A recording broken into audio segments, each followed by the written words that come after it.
अच्छा, आप एक दृष्टि से विचार करें, लंका समुद्र के बीच में बसी हुई है और लंका में यह वर्णन मिलता है कि कुंभकर्ण 6 महीने सोता है, मांगिस नींद मास सट केरी। अच्छा, अब आप थोड़ा विचार करें, क्या वहाँ कुंभकर्ण ही सोता है और कोई नहीं सोता? मुझे तो लगता है कि अगर वहाँ कुंभकर्ण सोता है तो उसी लंका में विभीषण जी भी सोते हैं। अगर विभीषण जी न सो रहे होते तो यह क्यों लिखा जाता, मनमह तर्क करे कपि लागे, ते ही समय विभीषण जागे। इसका अर्थ क्या है?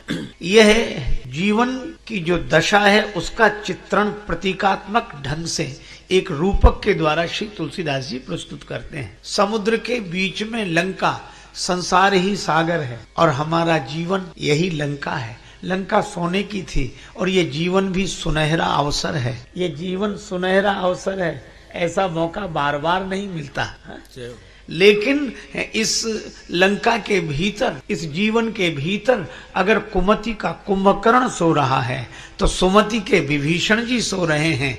और कथा एक संकेत और करती है कि कुंभकर्ण को जगाया रावण ने और विभीषण जी को जगाया श्री हनुमान जी ने। बस यही जीवन का सत्य है कि हमारे मन में कुमति का कुंभकर्ण सोया है, सुमति के विभीषण जी सोए हैं, पर अंतर यह है कि कुमति के कुंभकर्ण को कुसंग का रावण जगाता है और सुमति के विभीषण को सत्संग के हनुमान जी जगाते हैं। बस यही है। पर ऐसा हो ही नहीं सकता कि लंका में दुर्जन ही दुर्जन हो, सज्जन न रहते हो। यद्यपि हनुमान जी को भी आश्चर्य हुआ, यहाँ कहाँ सज्जन कर बासा, पर मिल ही गए उन्हें, विभीषण जी मिल गए और त्रिजटा मिल गए। अच्छा, लंका में तो आपने देखा, पर अयोध्या की ओर अगर दृष्टि डालें तो वहाँ भी उसी तरह का दृश्य दिखाई देता है। कैकेयी माता का जीवन 2 से जुड़ा हुआ है। यूँ कहो कि उनके भवन में 2 को स्थान मिला जो हमेशा रहते। एक तो उनके पुत्र हैं श्री भरत, और भरत जी संत शिरोमणि, भगत शिरोमणि भरत कहलाते हैं। अच्छा, लेकिन एक अद्भुत बात है, कैकेयी माता के जिस भवन में भरत जी रहते हैं उसी भवन में मंथरा रहती है। अब भरत जी पूरे संत हैं, सब संत के लक्षण भरत जी में और असंत के सब लक्षण मंथरा में। देखो, भरत जी को भी एक बीमारी हुई, कौन सी? श्री भरत जी स्वयं कहते हैं, राम लखन सिय बिनु पग पनहि,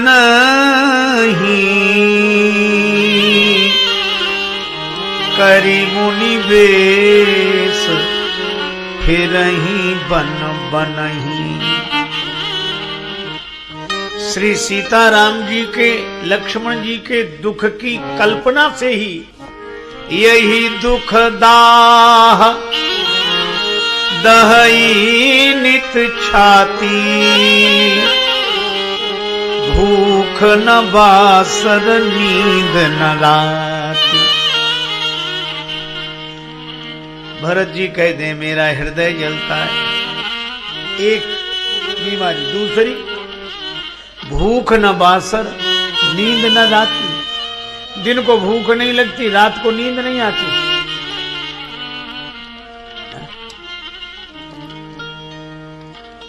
मंथरा कहती, यह तो बीमारी हमको भी हुई है, लक्षण मिला ना। भरत जी कहते हैं, यही दुख दाह दहाई नित छाती, भूख न बासर नींद न राती। और मंथरा की क्या हालत? पूछा, ये तैयारियां कैसी हैं नगर में? किसी ने कहा कि राम जी का युवराज पद पर अभिषेक हो रहा है। बस पूछे सी लोगन काह उछाहू, राम तिलक सुनि भाव उरदाहू। इसका भी हृदय जलता है, भरत जी का भी हृदय, यही दुख दाह दाही नित छाती। और मंथरा का भी राम तिलक सुनि भाव उरदाहू। भरत जी कहते हैं कि दिन को भूख नहीं लगती, रात को नींद नहीं आती। मंथरा कहती, हमारी भी वही हालत है। जब ते कुमत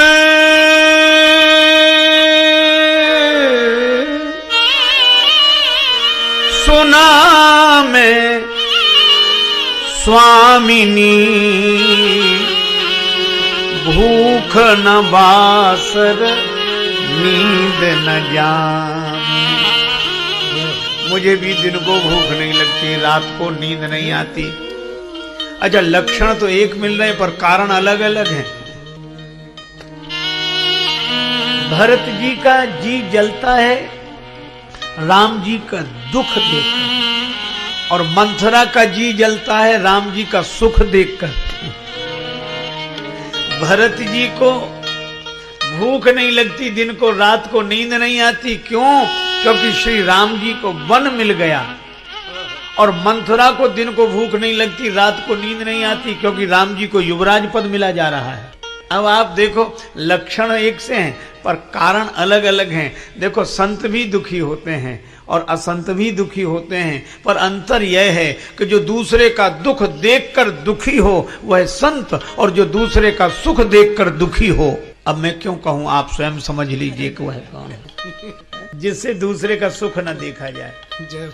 और आज तो सबसे बड़ी समस्या यही है कि आज का आदमी अपने दुख से उतना दुखी नहीं है जितना दूसरे के सुख से दुखी है। अब ये मंथरा की वृत्ति है, दशरथ जी दे रहे हैं, राम जी को मिल रहा है, पिता दे रहा है, पुत्र को मिल रहा है, प्रजा की सम्मति है, गुरु जी का आशीर्वाद है, सम्मति है, पर इसको बीच में ही परेशानी है। देखो, संत कौन जो अकारण प्रसन्न रहे, और असंत कौन जो अकारण परेशान रहे, खुद रहे परेशान, दूसरे को भी परेशान करे। तो भरत सत्संग के रूप हैं और मंथरा कुसंग का रूप। क्योंकि तुलसीदास जी ने कहा है कि कैकेयी माता जब मंथरा के प्रभाव में आई तो को न कुसंगति पाय नसाई। कुसंग, अच्छा, इसका अर्थ क्या हुआ कि सत्संग और कुसंग दोनों एक भवन में, सुमति कुमति दोनों एक भवन में, सुमति के भरत और कुमति की मंथरा। अच्छा, एक बात और सुने, जिस भवन में माता कैकेयी हैं उसी भवन में सुमति के भरत, उसी भवन में कुमति की मंथरा। और आश्चर्य यह है कि श्री राम जी भी सबसे अधिक कैकेयी माता के ही भवन में रहते हैं। और इसका अर्थ क्या हुआ, हमारे जिस हृदय में सुमति है, जिस हृदय में कुमति है, उसी हृदय में भगवान का भी निवास है, और यही जीवन का दर्शन है। और यह जीवन, और इसीलिए जीवन जटिल है। जितने परस्पर विरोधी विचार हो सकते हैं वो सब एक जीवन में ही समाये हैं। इसीलिए जीवन की समस्या सुलझाना उतना आसान नहीं है, जटिल है, क्योंकि दोनों तरह की वृत्तियां हैं। और यही कारण है कि पहले तो हम स्वीकार करें कि हमारा जीवन गुण दोषमय है। पहले तो हम स्वीकार करें कि हमारा अंतःकरण सुमति और कुमति दोनों से युक्त है, और यह भी स्वीकार करें कि इसी हृदय में भगवान का भी निवास है। लेकिन अब एक सूत्र बड़ा महत्वपूर्ण मिला। मंथरा बनी तो रही, किंतु मंथरा कुछ नहीं बिगाड़ सकी।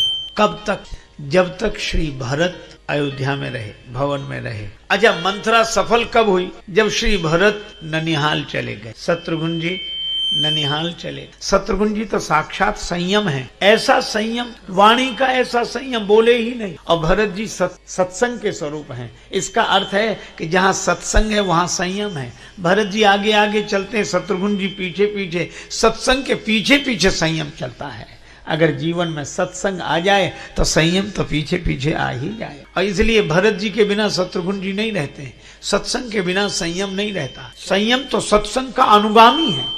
और ये दोनों चले गए ननिहाल, और जैसे ही भरत जी दूर हुए वैसे ही मंथरा अपने षड्यंत्र में सफल हो गई। जीवन का भी सत्य यही है कि कुमति बनी तो रहती है, कुसंग बना तो रहता है, पर सफल नहीं हो पाता हमारा जीवन नष्ट करने के लिए।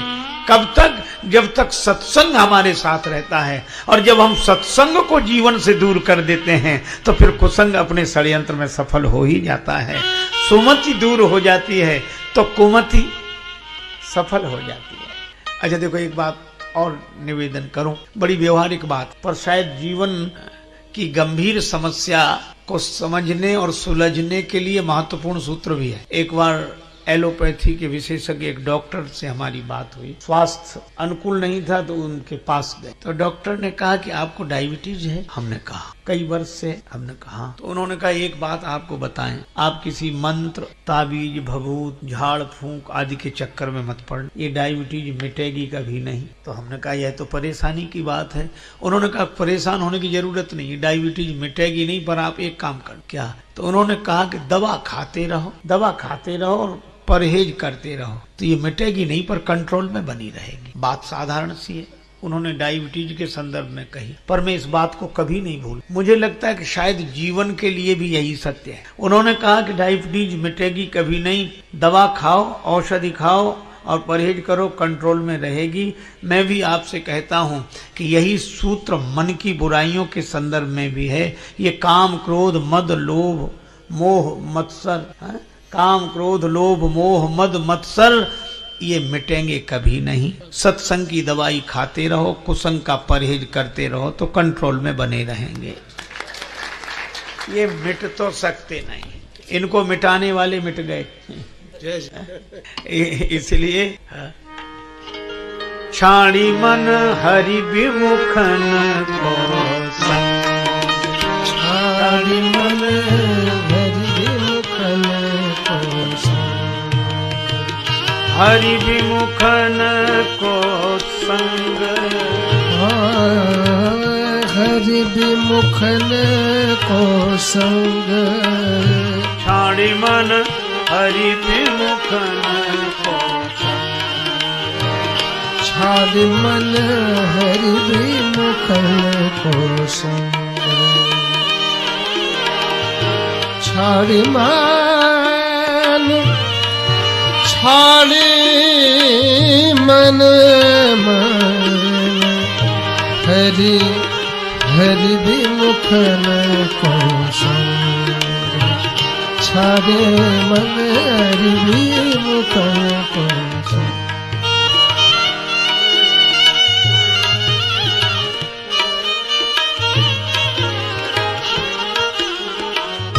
तिनके संग,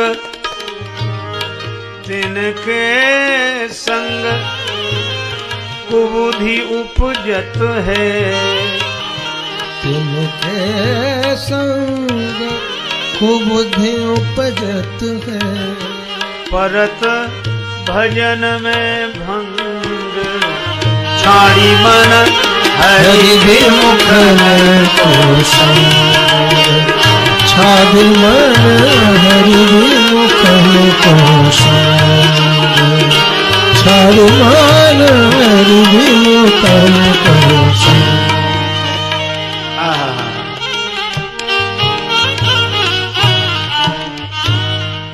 अब एक एक शब्द बड़ा अद्भुत है।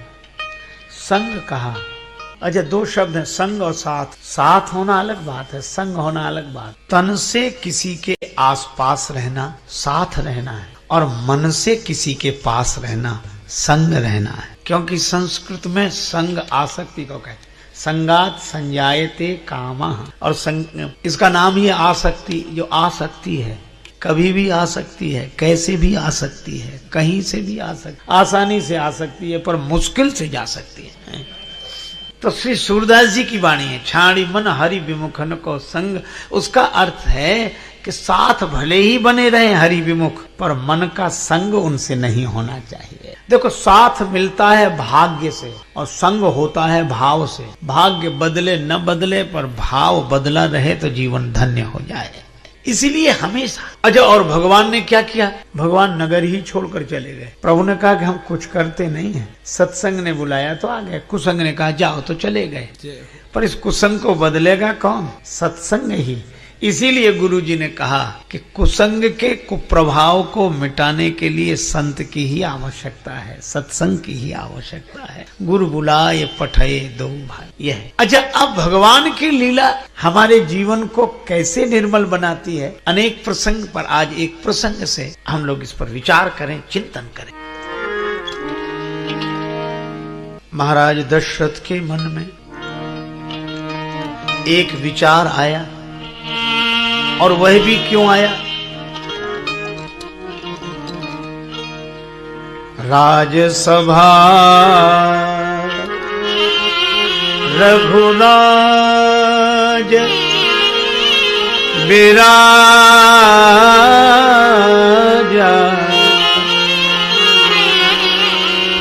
राजसभा रघुराज विराजा,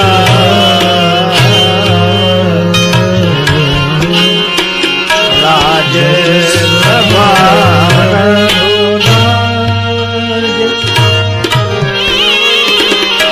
रघुनाथ रघुराज विराजा,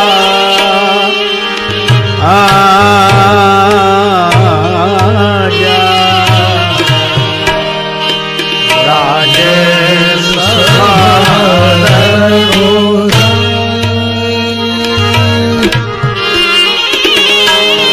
रघुराज विराजा, सभा रघुराज रघुराज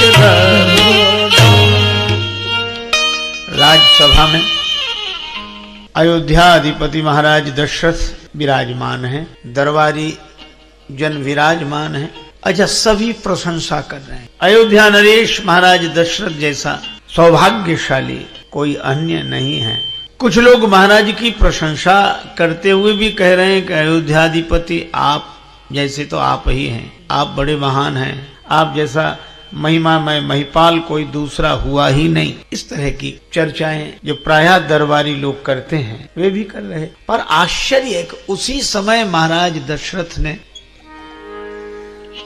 दर्पण उठाया और अपना मुख देखने लगे।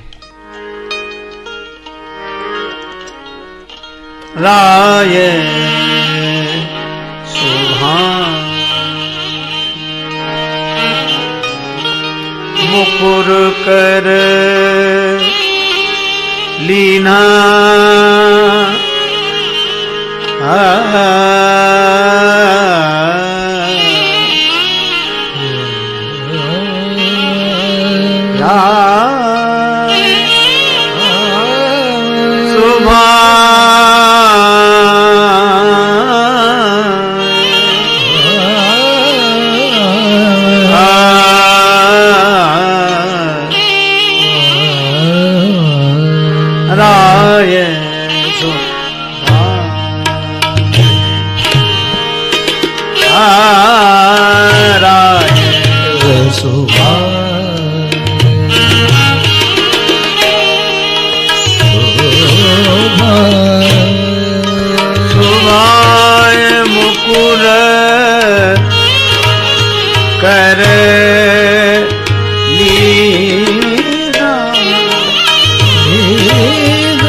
महाराज दशरथ ने दर्पण लिया और अपना मुख देखने लगे। श्री रामचरितमानस के एक अनोखे मर्मज्ञ मनीषी का भाव है कि दर्पण दरबार में सिंहासन पर बैठकर देखना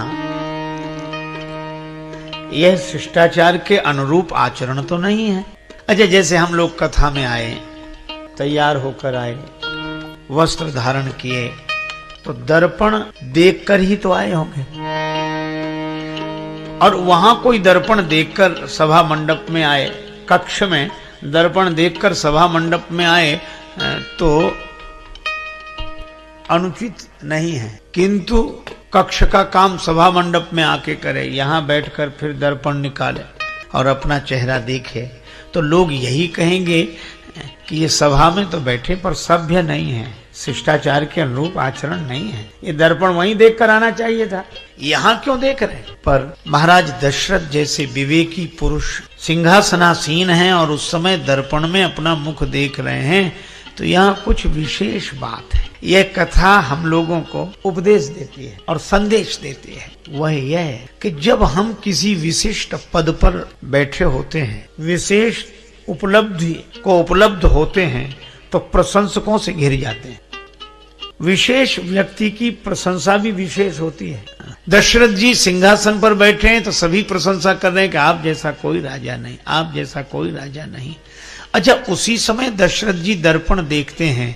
इसका अर्थ यह है कि हम किसी विशेष पद पर बैठे हों और प्रशंसकों से घिरे हों, उस समय विचार के दर्पण में अपना चेहरा अवश्य देखना चाहिए कि यह प्रशंसा सही हो रही है कि गलत हो रही है, यह प्रशंसा सत्य है या असत्य है। और सही बात, अच्छा दर्पण भी तब देखा जब बैठे हैं सिंहासन पर, तभी, क्योंकि तभी तो प्रशंसा हो रही है। अच्छा, जब बैठे हो तभी तो देखना चाहिए, और जब उतर जाएंगे तब तो दूसरे ही दर्पण दिखा देंगे, फिर हम क्या दर्पण देखेंगे। और दशरथ जी ने दर्पण देखा। हम लोगों को क्या संदेश मिला? हमारी भी बड़ी महिमा गाई गई। महिमा तो यही गाई जाती है, देव दुर्लभ शरीर। यह तो प्रशंसा जो हो रही ठीक है, पर हमें भी तो विचार के दर्पण में अपने जीवन को देखना चाहिए। क्या इस प्रशंसा के अनुरूप हमारा मानवोचित आचरण है? क्योंकि प्रशंसा वाले तो प्रशंसा करते ही रहेंगे। अच्छा, अद्भुत आश्चर्य, दशरथ जी ने दर्पण देखा तो पता लगा कि उनका मुकुट टेढ़ा हो गया है। मुकुट, राज्य मुकुट टेढ़ा हो गया, लगभग गिरने की स्थिति में है। अच्छा, अब आप देखो, मुकुट गिरने की स्थिति में है और प्रशंसा करने वाले प्रशंसा करते जा रहे हैं। प्रशंसा करने वालों का तो काम है प्रशंसा करना, विचार करने की उन्हें क्या आवश्यकता। मुकुट टेढ़ा हो चाहे सीधा, ये तो मुकुट जब तक गिर ही नहीं जाएगा तब तक प्रशंसा ही करते रहेंगे। जब तक मुकुट गिर नहीं जाएगा तब तक प्रशंसा करेंगे, फिर जिसके सिर पे मुकुट आएगा उसकी प्रशंसा करेंगे। इसमें तो स्वयं ही विचार करना होता है। और दशरथ जी ने देखा कि मुकुट टेढ़ा हो गया है। अच्छा, जब मुकुट तनिक टेढ़ा हुआ तो श्रवण समीप भय स्थित केसा, महाराज श्री दशरथ ने अपने श्रवणों के पास में श्वेत केश देखे, सफेदी दिखी। दशरथ जी को लगा कि ये बाल उपदेश दे रहे हैं। इसका आशय यह है कि जिन्हें उपदेश लेना होता है वे बाल से भी ले लेते हैं, बाल से भी ले लेते हैं, और जिन्हें नहीं लेना हो वो वृद्ध से भी कुछ नहीं सीख पाते हैं। एक महात्मा एक गांव से निकले तो ऐसे ही भ्रमण करते जा रहे थे, परिचित लोग रहते थे उस गांव में। तो गांव का एक वृद्ध व्यक्ति अपने पौत्र को गोद में लेकर दुलार कर रहा था, और पौत्र बीच बीच में कहता बाबा बाबा। तब तक वो संत जी निकले तो उस व्यक्ति ने कहा कि महाराज प्रणाम, बड़े भाग्य आपके दर्शन हुए, हमें भी कुछ उपदेश करो, जीवन का कल्याण हो। महात्मा बोले, उपदेश तो ये तुम्हारा पौत्र ही दे रहा है। पौत्र क्या कह रहा है महाराज, ये तो कुछ बोल ही नहीं पाता। कहा बस वो जितना बोल पाता है उतना ही काफी है। बाबा कह रहा है, बाबा बाबा। महात्मा बोले, इस शुद्ध तोतली बोली पर कुछ तो मन में शर्माओ, नाती कान लगे बाबा, अब तो बाबा हो जाओ। महात्मा जी ने सोचा कि मैंने ऐसी अचूक बात कही है, इस पर अवश्य प्रभाव पड़ेगा। पर वह आदमी भी कम विचित्र नहीं था। वह कहने लगा कि महाराज हम तो रोज सोचते हैं कि बाबा हो जाए। जब जब ये पौत्र गोद में आता कहता बाबा बाबा, तो लगता है कि बाबा हो ही जाए, फिर होते क्यों नहीं हो। कहा कि महाराज दूसरी कठिनाई है, जब जब हम बाबा होने की बात सोचते हैं पौत्र की तोतली बोली से प्रभावित होकर, तभी बेटी का बेटा गोद में आ जाता है। वो कहता नाना नाना नाना। तो अब जिन्हें उपदेश ग्रहण करना ही नहीं है। पर महाराज दशरथ बाल से भी उपदेश ले लेते हैं। कानों के पास सफेद बाल हो रहा है। यह कब दिखाई पड़ा? जब दर्पण देखा। और दर्पण का अर्थ है विचार। जब हम विचार करते हैं तो शरीर की नश्वरता दिखाई दे। ये सफेद बाल कान के पास ही सबसे पहले क्यों आए? दशरथ जी को लगा कि ये बाल कुछ बोल रहे हैं।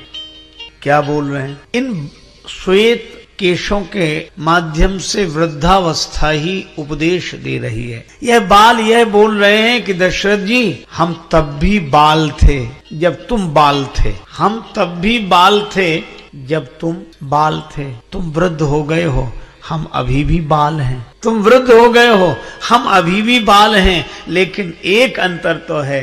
क्या? तब हम काले थे, अब हम सफेद हो गए हैं।